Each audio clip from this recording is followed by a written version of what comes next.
नमस्कार दोस्तों, स्वागत है आप सभी का सुपर डुपर क्लासेस में। फिर से ला चुके हैं हम लोग शर्मा गैस का राजा किसान और नगर आरंभिक राज्य अर्थव्यवस्था के एमसीक्यू टाइप क्वेश्चन, जो कि एकदम फाड़ू क्वेश्चन है। यहाँ पर इतना क्वेश्चन है कि बोलो मत, इतना क्वेश्चन है, इतना क्वेश्चन दे दिया है कि बच्चा सब देख देख कर पागल हो जाएगा। बाप रे बाप। चलो देखते हैं पहला क्वेश्चन क्या है। चलो शुरू से देख रहे हैं क्या क्या दिया है। पहला क्वेश्चन दिया है, बौद्ध एवं जैन साहित्य के मुताबिक छठी शताब्दी ईसा पूर्व में कितने महाजन पद थे? कितने महाजन पद थे? तो देखो 16 महाजन पद पढ़ रहे हैं हम लोग। मार दो यार, बहुत घुमाया है क्वेश्चन को कैसे कैसे कर कर। दूसरा दूसरा क्या है, 16 महाजन पदों में सबसे शक्तिशाली महाजन कौन था? तो 16 महाजन पदों में सबसे शक्तिशाली महाजन कौन है? मगध। ये भी पढ़े हैं। चलो अच्छा, एक दो आ रहा है आसान आसान। विश्व का प्रथम लोकतांत्रिक व्यवस्था किस महाजन पद में मिलती है? विश्व के लोकतांत्रिक महाजन विश्व का प्रथम लोकतांत्रिक व्यवस्था किस महाजन पद में मिलती है? तो किस में मिलती है? लिच्छवी। लिच्छवी में मिलती है ना। अच्छा, ऑप्शन बी इसका बिल्कुल सही हो जाएगा। तुम लोग आप लोग लाइक नहीं करते हैं यार, इतना मेहनत से बनाते हैं। और एक सब्सक्राइब भी कर दो यार, बेटाया नया है। एक सब्सक्राइब से नहीं घटेगा आपका कुछ। दूसरा क्वेश्चन देखते हैं, कौशल की राजधानी कहाँ थी? तो कौशल की राजधानी कहाँ थी? श्रावस्ती। श्रावस्ती थी कौशल की राजधानी। कौशल की राजधानी कहाँ थी? श्रावस्ती। फिर दूसरा क्वेश्चन, मथुरा किसकी राजधानी थी? मथुरा किसकी राजधानी थी? मथुरा सूरसेन। सूरसेन की राजधानी मथुरा थी। बोलेगा मथुरा किसकी, बोलेगा सूरसेन की राजधानी कहाँ थी? बोलेंगे मथुरा। यहाँ कितना घुमाया है वो भी देखना है। माहिष्मती किस महाजन पद की रचना थी? तो ये थी अवंती। अवंती। माहिष्मती किस महाजन पद की राजधानी थी? तो अवंती की थी। फिर है, द्वित नगरीकरण के नगरों को क्या कहा गया? तो लोह युगीन नगर। इसको क्या कहा गया है? लोह युगीन नगर। यानी कि ऑप्शन 3 इसका बिल्कुल सही हो जाएगा। फिर नेक्स्ट है, किस पुराण में मौर्य शासकों का वर्णन है? ऐसे नहीं अच्छा दिख रहा होगा शायद, थोड़ा जूम कर लें। ऐसे से दिखेगा ठीक। किस पुराण में मौर्य शासकों का वर्णन है? तो किस में वर्णन है? अरे विष्णु पुराण। इसका आंसर क्या हो जाएगा? बड़ी हिल रहा है। विष्णु पुराण। विष्णु पुराण में वर्णन है। मौर्य वंश की स्थापना की गई थी तो कब की गई थी? 322 ईसा पूर्व में। 322 ईसा पूर्व में किया गया था। मौर्य साम्राज्य की राजधानी कहाँ थी? तो मौर्य साम्राज्य की राजधानी कहाँ थी? तो अरे क्या पढ़ रहे हैं हम।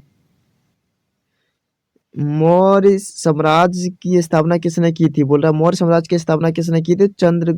चंद्रगुप्त मौर्य ने। यानी कि ऑप्शन 20 का बिल्कुल सही हो जाएगा। मौर्य साम्राज्य का प्रथम शासक कौन था? तो मौर्य साम्राज्य का प्रथम शासक कौन था? मौर्य साम्राज्य का प्रथम शासक चंद्रगुप्त मौर्य था, जिसने मौर्य वंश की स्थापना की थी। और इसका दूसरा शासक कौन था? दूसरा शासक था बिंदुसार। तीसरा शासक कौन था? अशोक। चौथा शासक का नाम क्या है? बृहदर्थ। बृहदर्थ। फिर नेक्स्ट क्वेश्चन, मौर्य साम्राज्य का तृतीय शासक कौन था? मौर्य साम्राज्य का तृतीय शासक कौन था? अरे यहाँ पे छोड़ रहे हैं, कहाँ कैसे छोड़ रहे हैं? मौर्य साम्राज्य का द्वितीय शासक कौन है? तो द्वितीय शासक कौन है? मौर्य साम्राज्य का द्वितीय शासक है बिंदुसार। उसके बाद बोला मौर्य साम्राज्य का तृतीय शासक कौन है? सब कुछ पूछ ही लिया है इसमें। मौर्य साम्राज्य का तीसरा शासक अशोक है। मौर्य वंश के अंतिम शासक कौन है? तो मौर्य वंश के अंतिम शासक कौन थे? अभी बोले बृहदर्थ। बृहदर्थ। देखो यहाँ ऑप्शन 20 का बिल्कुल सही हो जाएगा। 1887 ईसा पूर्व में अंतिम मौर्य साम्राज्य बृहदर्थ का वध किसने किया था? तो किसने किया था? पुष्यमित्र शुंग। पुष्यमित्र शुंग ने किया था। शुंग वंश की स्थापना किसने की? शुंग वंश की स्थापना किसने की थी? तो पुष्यमित्र ने की थी। पुष्यमित्र ने। निम्नलिखित में से कौन मौर्य वंश का शासक नहीं है? देखो मौर्य वंश का शासक तो मेरा अशोक है, अशोक है, बिंदुसार भी है, मेरा दूसरा शासक है, ये तीसरा शासक है, ये पहला शासक है। अजातशत्रु कहाँ आ जाएगा? ये तो हर्यक वंश में आता है रे बाबू। यानी कि इसका बिल्कुल डी, इसका 4 नंबर ऑप्शन सही हो जाएगा।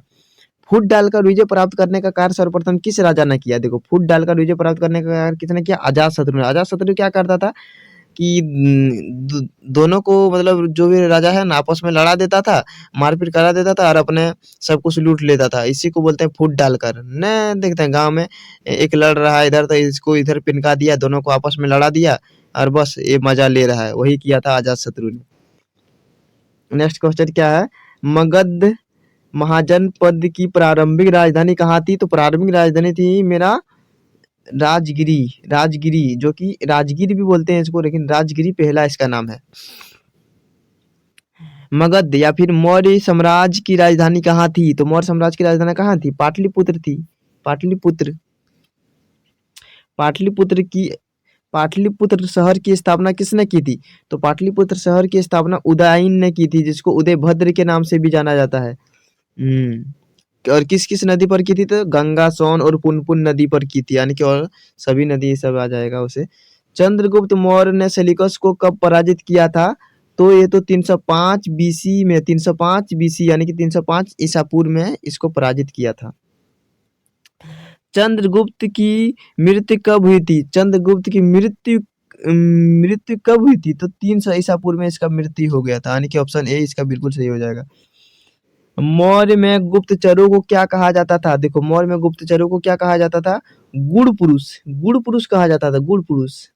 यानी कि ऑप्शन ए इसका बिल्कुल सही हो जाएगा। मेगास्थनीज भारत में किसके दरबार में आया था? मेगास्थनीज भारत में चंद्रगुप्त मौर्य के दरबार में आया था। किसके? चंद्रगुप्त मौर्य। यानी कि ऑप्शन ए इसका बिल्कुल सही हो जाएगा। फिर नेक्स्ट, मेगास्थनीज की पुस्तक को किस नाम से जाना जाता है? देखो मेगास्थनीज की पुस्तक को इंडिका की पुस्तक के नाम से जाना जाता है। और पहले क्या पूछता था कि इंडिका के पुस्तक के लेखक कौन है? तो मेगास्थनीज, ऐसे ही घुमाएगा। और यहाँ क्या है? अर्थशास्त्र। अर्थशास्त्र के लेखक कौन है? अर्थशास्त्र के लेखक कौन है? तो कोटले, चाकने, विष्णुगुप्त। इसका 3 नाम है, 3 नाम। बाप रे बाप। और यहाँ पर क्या दे दिया है? विशाखा दत्त। ये न, मुद्रा राक्षस। मुद्रा राक्षस के लेखक कौन है? विशाखा दत्त। विशाखा दत्त। नेक्स्ट क्वेश्चन क्या है? इंडिका किसने लिखी थी? यहाँ नीचे दे भी दिया है। इंडिका किसने लिखी थी? तो मेगास्थनीज ने लिखी थी। मेगास्थनीज। मेगास्थनीज कौन था? एक राजदूत था, सेल्यूकस निकेटर का राजदूत ना, सिकंदर का राजदूत। हाँ, सेल्यूकस निकेटर का। उसके बाद नेक्स्ट क्वेश्चन क्या है? अर्थशास्त्र की रचना किसने की थी? देखो अर्थशास्त्र की रचना चाणक्य ने किया था। इसका नाम है कोटिलय। और इसका नाम क्या है? वो विष्णुगुप्त। इसका और एगो नाम है विष्णुगुप्त है इसका और एगो नाम। कोटली ने किस पुस्तक की रचना की थी? कोटले ने किस पुस्तक की रचना की थी? बाप रे बाप, कितना घुमाता है रे। अर्थशास्त्र। इसका अर्थशास्त्र की रचना की थी। किसकी? अर्थशास्त्र की रचना की थी। कोटले ने किसकी अर्थशास्त्र की रचना की थी? यानी कि ऑप्शन बी इसका बिल्कुल सही हो जाएगा। उसके बाद फिर देखें कोटले का वास्तविक नाम क्या था? देखो कोटले का वास्तविक नाम जब भी आ जाएगा वास्तविक नाम ना, तो इसमें घबराने वाला बात नहीं है। इसको याद रखना चाणक्य। चाणक्य कैसे याद रखेंगे? क्योंकि तो बोलेगा ये भी हो सकता है, विष्णुगुप्त भी हो सकता है। तो कैसे याद रखेंगे? सीरियल में ना चाणक्य, तो वही सीरियल से याद रखना कि सीरियल में हम चाणक्य देखते थे। यानी कि कोटले का वास्तविक नाम हो जाएगा चाणक्य। मौर्य काल में सीता से क्या तात्पर्य है? सीता से मतलब क्या तात्पर्य है? तो देखो इसका क्या होगा? राज्य भूमि से प्राप्त आय। राज्य भूमि से प्राप्त आय की उसी को कहते हैं सीता। तक्षशिला विश्वविद्यालय कहाँ स्थित है? तो अभी कहाँ स्थित है? पाकिस्तान में। तक्षशिला विश्वविद्यालय कहाँ स्थित है? पाकिस्तान में। नालंदा विश्वविद्यालय की स्थापना किसने की थी? कुमारगुप्त ने की थी। नालंदा विश्वविद्यालय की स्थापना किसने की? कुमारगुप्त ने। इसको तो सबको याद होगा शायद, क्योंकि ये तो मॉडल सेट में भी है भाई। राजगीर कितने पहाड़ों से घिरा हुआ था? राजगीर कितने पहाड़ों से घिरा हुआ था? तो ये 7 पहाड़ों से घिरा हुआ था। राजगीर कितने पहाड़ों से? 7 पहाड़ों से। प्राचीन काल में सूरदर्शन झील किस राज्य में स्थित था? प्राचीन काल में सुदर्शन झील किस राज्य में स्थित था? तो गुजरात में। मौर्य साम्राज्य में प्रचलित मुद्रा का नाम क्या था? तो इसका नाम था पन्न नाम था। मौर्य साम्राज्य में प्रचलित मुद्रा का नाम क्या था? पन्न। यानी कि ऑप्शन ए इसका बिल्कुल सही हो जाएगा। नेक्स्ट क्वेश्चन क्या है, भारत में सर्वप्रथम सोने के सिक्के जारी करने वाले शासक कौन थे? तो ये था हिंद यूनानी। हिंद यूनानियों ने सबसे पहले भारत में सोने के सिक्के जारी किया था, हिंद यूनानियों ने। उसके बाद अशोक अशोक किस वंश का शासक था? अशोक किस वंश का शासक था? अशोक बार बार बोल रहे हैं, मौर्य वंश का तीसरा शासक था अशोक। किस शासक को प्रियदर्शी या फिर प्रियदर्शी कहा गया? तो अशोक को ही प्रियदर्शी कहा गया, क्योंकि ये एकदम प्रिय था ना, पूरा प्रिय। अशोक का राज्याभिषेक कब हुआ था? अशोक का राज्याभिषेक कब हुआ था? तो 269 ईसा पूर्व में, 269 ईसा पूर्व में अशोक का राज्याभिषेक हुआ था। कलिंग की लड़ाई कब हुई थी? कलिंग की लड़ाई कब हुई थी? 261 ईसा पूर्व में हुआ था कलिंग की लड़ाई, यानी कि ऑप्शन 3 इसका बिल्कुल सही हो जाएगा। कलिंग का युद्ध कब हुआ था? देखो कलिंग का युद्ध कब हुआ था, यहाँ पूछा है कलिंग की लड़ाई कब हुआ था। दोनों तो बात एक ही हुआ ना, 261 ईसा पूर्व में। कलिंग युद्ध के पश्चात अशोक ने कौन सा धर्म को स्वीकार किया था? तो कलिंग युद्ध के पश्चात अशोक ने कौन धर्म किया? उसने एकदम, कलिंग युद्ध हुआ जब बहुत सारे निर्दोष को 1 लाख से ज्यादा वहां मारा गया, तो उसने बाद में बौद्ध धर्म का अपना लिया। उसके बाद सारनाथ का स्तंभ किसने बनवाया था? सारनाथ का स्तंभ किसने बनाया था? अशोक मौर्य ने। किसने? अशोक मौर्य ने सारनाथ का स्तंभ बनवाया था। प्राचीन भारत में अभिलेख की शुरुआत किस शासक ने किया था? अभिलेख लिखने की शुरुआत सबसे पहले अशोक ने किया था। और सबसे पहले अभिलेख को किसने पढ़ा था? तो जेम्स प्रिंसेप ने पढ़ा था शायद, हाँ जेम्स प्रिंसेप ने पढ़ा था। अशोक के अभिलेख को सर्वप्रथम किसने पढ़ा? तो यही तो दे भी दिया है रे, अशोक का अभिलेख किसने पढ़ा? जेम्स प्रिंसेप ने पढ़ा था। 1837 ईस्वी में पढ़ा था। कब पढ़ा था? 1800 शायद 37 ईस्वी में, एक बार देख लेना, 1837 है शायद, हाँ 1837। अशोक की कलिंग विजय का उल्लेख किस शिलालेख में है? तो ये तो 13वें शिलालेख में है। कौन? 13वें शिलालेख में, यानी कि ऑप्शन 3 इसका बिल्कुल सही हो जाएगा। अशोक के अभिलेख में कितने प्रकार के प्रांतों का उल्लेख है? प्रीवियस ईयर क्वेश्चन है बाबू, देख लेना उठाकर। प्रीवियस ईयर में ये क्वेश्चन एकदम पूछा है डायरेक्ट एकदम ऐसे ही। अशोक के अभिलेख में कितने प्रकार के प्रांतों का उल्लेख है? तो 5 प्रकार के प्रांतों का उल्लेख है। अभिलेखों में देवनाम प्रियदर्शी किस राजा को कहा गया? तो अशोक को ही कहा जाएगा ना। अभिलेखों में देवनाम प्रियदर्शी का बात है ना, प्रिय एकदम था अशोक। मौर्य वंश का जो ना प्रिय शासक था कौन? अशोक। ऐसे आज रखना है। धम्म, देखो धम्म का जहां भी बात आई, धम्म का सिद्धांत किस शासक के द्वारा शुरू किया गया, या फिर धम्म महामंत्रों को किसने नियुक्त किया? तो इसका एकदम हो जाएगा अशोक इसका हो जाएगा एकदम आंसर, यानी कि ऑप्शन बी इसका बिल्कुल सही हो जाएगा। धर्म महापत्र किसने नियुक्त किया? देखो बोले धर्म का खाली बात आएगा तो यहाँ हो जाएगा अशोक धम्म या फिर धर्म, अशोक। धम्म की भाषा क्या थी? ये वाला देखो अभी कैसे घुमाया। धम्म की भाषा क्या थी? प्राकृत या फिर पाली भाषा। प्राकृत प आ रहा है ना, प दोनों प से हो, प्राकृत या फिर पाली भाषा। धम्म की भाषा क्या थी? प्राकृत या फिर पाली भाषा। अशोक के धम्म की लिपि क्या थी? अरे यार क्या बैटरी डाउन, कोई बात नहीं, अभी बहुत है। अशोक के धम्म की लिपि क्या थी? तो अभी धम्म की लिपि थी ब्राह्मणी थी। अशोक के धम्म बोल रहा है यहाँ, धम्म। और पीछे हम लोग क्या देखें? पीछे हम लोग देखें अशोक की भाषा क्या थी? अशोक की भाषा क्या थी? प्राकृत या फिर पाली। यार यहाँ अशोक के धम्म की लिपि क्या थी? तो ये था ब्राही था, ठीक, ये था ब्राही। फिर दूसरा क्या है, नेक्स्ट क्वेश्चन। 1838 ईस्वी में ब्राह्मणी लिपि को पढ़ने में सर्वप्रथम सफलता किसे प्राप्त हुई थी? तो जेम्स प्रिंसेप को 1800, वहां हम बताए थे 1837 शायद, और यहाँ 1838, यानी कि एक दो फर्क है, तो 1838 ही होगा शायद तब। मौर्य काल में किस लिपि का प्रयोग सर्वाधिक हुआ है?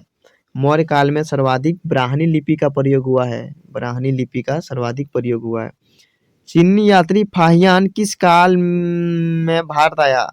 किस काल में भारत आया? तो वो आया था गुप्त काल में। गुप्त काल में वो आया था। और किसके शासन काल में आया था? तो ये आया था चंद्रगुप्त द्वितीय।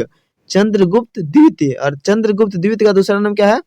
चंद्रगुप्त विक्रमादित्य, यही है इसका दूसरा नाम। ह्वेनसांग किसके दरबार में भारत आया था? ह्वेनसांग ह्वेनसांग किसके दरबार में आया था? तो ह्वेनसांग जो आया था ना, ये भी था चीनी यात्री, लेकिन ये आया था हर्षवर्धन के दरबार में। किसके? हर्ष हर्षवर्धन के दरबार में आया था ह्वेनसांग। भारत इतिहास का कौन सा काल स्वर्ण काल के नाम से जाना जाता है? ये वाला देखो ट्रिक बता देते हैं। भारत इतिहास का कौन सा काल स्वर्ण काल के नाम से जाना जाता है? इसका आंसर होगा गुप्त काल।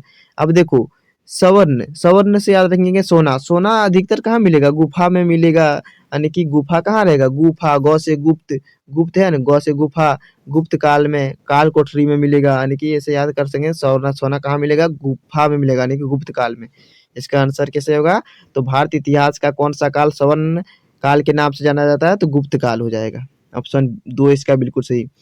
गुप्त राजवंश के किस शासक को भारत का नेपोलियन कहा जाता है? तो भारत का नेपोलियन किस शासक को कहा जाता है? तो भारत का नेपोलियन समुद्रगुप्त को कहा जाता है, भारत का नेपोलियन, यानी कि ऑप्शन बी इसका बिल्कुल सही हो जाएगा। समुद्रगुप्त की जानकारी होती है, तो समुद्रगुप्त की जानकारी किससे होती है? तो पर्याक प्रशस्ति से होती है ना समुद्रगुप्त की जानकारी, यानी कि ऑप्शन बी इसका बिल्कुल सही हो जाएगा। निम्नलिखित में से कौन गुप्त वंश का शासक था? गुप्त वंश का शासक कौन था? तो गुप्त वंश का शासक था चंद्रगुप्त द्वितीय, यानी कि विक्रमादित्य भी बोल सकते हैं। गुप्त वंश का शासक, अभी पीछे पढ़े ना कि गुप्त वंश का शासक था। किस गुप्त शासक को सिक्के में बीना बजाते हुए दिखाया गया? बीना बजाते हुए दिखाया गया किसे? समुद्रगुप्त को जो है बीना बजाते हुए दिखाया गया है। हरिसेन की प्रयाग प्रशस्ति किस गुप्त शासक से संबंधित है? तो हरिसेन की प्रयाग प्रशस्ति किस गुप्त शासक से संबंधित है? तो समुद्रगुप्त से है, समुद्रगुप्त से। प्रयाग प्रशस्ति की रचना, उसके बाद क्या अगला? प्रयाग प्रशस्ति की रचना किसने की थी? प्रयाग प्रशस्ति की रचना हरिसेन ने की है। किसके अभिलेख में भूमिदान का उल्लेख मिलता है? तो प्रभावती गुप्त के अभिलेख में भूमिदान का उल्लेख मिलता है। निम्नलिखित में से भूमि अनुदान की प्रथा किसने आरंभ की? तो भूमि अनुदान की प्रथा जो सर्वप्रथम सातवाहन ने आरंभ किया था, यानी कि ऑप्शन बी इसका बिल्कुल सही हो जाएगा। हाथी गुफा अभिलेख किससे संबंधित है? तो ये है खारवेल से। प्रीवियस ईयर क्वेश्चन है बाबू, देख लो जाकर, देख लो दोस्तों, एकदम बोल रहे हैं प्रीवियस ईयर क्वेश्चन है एकदम। ये वाला क्वेश्चन डायरेक्ट ऐसे ही पूछा कि हाथी गुफा अभिलेख किससे संबंधित है? खारवेल से संबंधित है। नेक्स्ट क्या है? हर्षचरित की रचना किसने की थी? हर्षचरित की रचना किसने की थी? बाणभट्ट ने हर्षचरित की रचना की थी। हर्षवर्धन के राज्य कवि कौन थे? हर्षवर्धन के राज कवि कौन थे? तो ये भी था बाणभट्ट। हर्षवर्धन के राज कवि कौन थे? बाणभट्ट थे। भारत का शेक्सपियर किसे कहा जाता है? भारत का शेक्सपियर किसे कहा जाता है? कालिदास। कालिदास कहा जाता है शेक्सपियर है। भारत का शेक्सपियर किसे कहा जाता है? कालिदास को। मेघदूतम के लेखक निम्न में से कौन है? मेघदूतम के लेखक कौन है? ये भी कालिदास है। अब देखो, हम लोग ना बोलते हैं काले काले काले काले मेघ, काले काले आया, कौन आया? मेघ। मेघ कैसा रहता? काला रहता, काला ना रहता बरसात होने के समय मेघ, यानी कि इसको कैसे याद करेंगे? मेघदूतम के लेखक निम्न में से कौन है? तो बोलेंगे कालिदास। कालिदास। मुद्रा राक्षस के लेखक निम्न में से कौन है? ये वाला भी ट्रिक से देखते हैं। मुद्रा राक्षस, राक्षस जो रहता है ना, उसका दांत इतना बड़ा बड़ा रहता है, एकदम विशाल जैसा रहता है, विशाल। तो मुद्रा राक्षस के लेखक निम्न में से कौन हो जाएगा? तो हो जाएगा इसका विशाख दत्त। दत्त है ना, यहाँ दत्त, दत्त से बोलेंगे हम दांत, इसका दांत हो जाए विशाल होता है, ऐसे याद रखेंगे। मुद्रा राक्षस के लेखक निम्न में से कौन है? तो बोलेंगे विशाख दत्त। एकदम एक बार में याद करो, एकदम एक बार में। अष्ट अष्टध्यायी की रचना किसने की थी? अष्ट अष्टध्यायी की रचना किसने की थी? ये वाला भी देख लेते हैं ट्रिक से। क्या बोल रहा है? अष्ट, अष्ट से बोलेंगे आठ, आठ, आठ अध्यायी से बोलेंगे चैप्टर। आठ अध्याय मतलब देखो बच्चा सबको ना 8 चैप्टर पढ़ते पढ़ते एकदम पानी पी लेता है वो लोग। अष्ट या एकदम पानी पी लेता है, बोलता अब नहीं पाएंगे, यानी कि पाणिनि। इसका क्या हो जाएगा? पाणिनि, यानी कि अष्टध्यायी की रचना किसने की थी? पाणिनि ने की थी, पाणिनि ने। 8 चैप्टर मतलब 8 अध्याय पढ़ते पढ़ते सबका पानी निकल जाता है, पानी, पानी पी लेता है एकदम। 8 पानी पी लेता है 8 बार, यानी कि अध्याय की रचना किसने की थी? पाणिनि ने, यानी कि ऑप्शन ए इसका बिल्कुल सही हो जाएगा। बहुत लेक्चर मार रहे हैं, थोड़ा कम ही मारे। मृच्छकटिगम के लेखक का नाम लिखे हैं। मृच्छकटिगम के लेखक का नाम क्या है? तो शूद्रक। शूद्रक जो है ना, मृच्छकटिगम के लेखक निम्न में से कौन है? शूद्रक। शूद्रक। मिर्च गरीब को लेखक कौन है? शूद्रक। तो अपने उसके बाद अपने स्वयं के खर्चे से नहीं दिख रहा होगा। अपने स्वयं के खर्चे से सूरदर्शन झील की मरम्मत किसने करी? किसने कराई? तो किसने कराई थी? रुद्रदमन ने। रुद्रदमन ने अपने स्वयं के खर्चा से, आज के जमाने में तो कोई 1 रुपया नहीं देने को तैयार है। अरे अपने स्वयं के खर्चे से सूरदर्शन झील की मरम्मत करा दी थी। वाह, शाबाश। शक संवत का आरंभ किसने किया था? शक संवत का आरंभ किसने किया था? कनिष्क ने किया था। कनिष्क ने किया था। नेक्स्ट क्वेश्चन, किसने सबसे पहले भारत में सवर्ण सिक्के जारी किए? तो सवर्ण सिक्के जारी किसने किया था? यहाँ देखो बहुत बड़ा कंफ्यूजन है रे बाबू। किसने सबसे पहले सवर्ण सिक्के जारी किए? सवर्ण सिक्के जारी किए हिंद यूनानियों ने किया है रे। इसका आंसर तो यहाँ कुछ और ही दे दिया है, ऑप्शन कुषाणों ने दे दिया है। चलो अच्छा, इसका आंसर बताना आप लोग, देखते हैं कितना पढ़ते हैं आप लोग। भारत के प्राचीनतम मुद्रा को किस नाम से जाना जाता है? तो भारत के प्राचीनतम मुद्रा को किस नाम से जाना जाता है? तो इसको आहत सिक्के के नाम से भी जाना जाता है और पन्नी मार्ग सिक्के के नाम से जाना जाता है। क्या लिखा है रे? पन्नी मार्ग सिक्के से नाम से भी जाना जाता है। यानी कि इसका आंसर क्या आ जाएगा? बिल्कुल सी इसका बिल्कुल सही हो जाएगा। अशोक के अभिलेख की भाषा क्या थी? तो अशोक के अभिलेख की भाषा हम लोग पहले ही पढ़ रखे हैं। क्या थी इसका? पाली। इसका क्या थी? पाली भाषा थी। पाली या फिर प्राकृत, ये लोग पढ़े हैं ना हमने पीछे। उसके बाद सम्राट अशोक के अभिलेख अभिलेख ब्राह्मणी या फिर कुरोष्टी लिपियों में मुद्रित है। मतलब ब्राह्मणी या फिर कुरोष्टी लिपियों में लिख है, खाली बैलेंस वाला है जान। ठीक। मौर्य काल में जनपद से प्राप्त आय को कहा जाता है? तो राष्ट्र, उसको बोलते हैं राष्ट्र कहा जाता है। क्या बोलता है? राष्ट्र कहा जाता है। राष्ट्र कहा जाता है। यहाँ देखो आंसर इसका यहाँ है, दिख रहा है ना? अरे यार क्या हो गया यार? अरे यार क्या हो गया रे? अरे यार क्वेश्चन भी खत्म हो गया है।